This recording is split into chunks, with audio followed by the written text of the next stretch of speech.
There are one or two names still out there, but a lot of National Signing Day is over. And here to look at it with us, our college football recruiting expert, Brian McLaughlin. My name is Tom Vandervoort. And Brian, as we look at the guys who've committed so far today, I see a lot of Ole Miss on my sheet here. Which school do you think had the best day? And give me a couple names maybe that had good days. Yeah, no, you nailed it. Ole Miss had the big day. They had the big morning.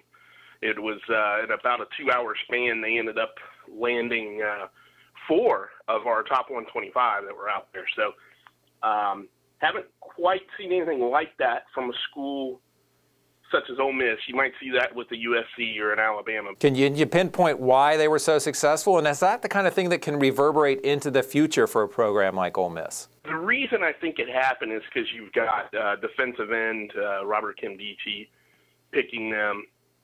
And, you know, the kids, he has had a rep for 2 years. And I think the other recruits, it's kind of a Pied Piper thing. You know, the other recruits are, you know, intrigued by being able to play with him. And will it reverberate into the future? My bet would be no. I don't think it will. I just think it's, I mean, I hate to say it, but I think it's kind of a one-year thing.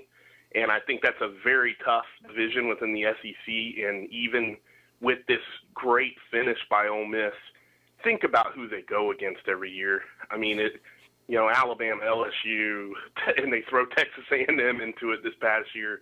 You know, Mississippi State is they've got a great class. I could go on and on and on. You know, Auburn had a decent finish, even with the coaching change. Now, if we look at the flip side, were there schools you think, just looking at what's gone down, that were disappointed today, that had essentially a bad day today? There are probably some classes that wish they had done, I think, a better job of the entire year. You know, USC lost 7 kids in the last month or two. You know, Georgia lost kid after kid from, you know, within their own state boundaries. And that's, boy, if Georgia could keep every kid home, watch out. I mean, Georgia's already great. We all saw that this past year, but, you know, kids left their state. I think that's probably a little disappointing to Bulldogs fans. And Miami lost a couple kids from Florida, and that's, you know, that's what used to make Miami great, was what they used to say in the 80s, the state of Miami, where they, you know, would cut things off at I-4 and say, look, nobody's even going to come south of here. Gotcha. And finally, were there any surprises today? Anything? What jumped out at you besides the success that Ole Miss had? Was there anything that kind of surprised you a little bit? Yeah, I would go back to the Miami FSU thing. I was really surprised that Matthew Thomas, the linebacker out of Miami, picked FSU. I really thought that was a kid who was going to stay close to home.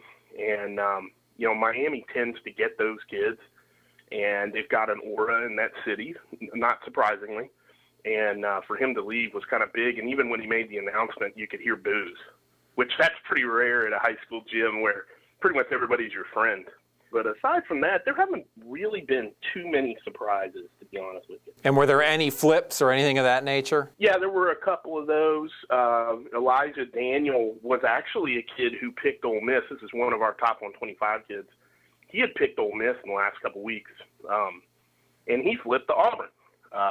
So that was one little surprise. There have been a couple others. Jalen Ramsey switching from USC to FSU here in the last 24 hours, but we didn't have the boatload of those that maybe we've had in the past.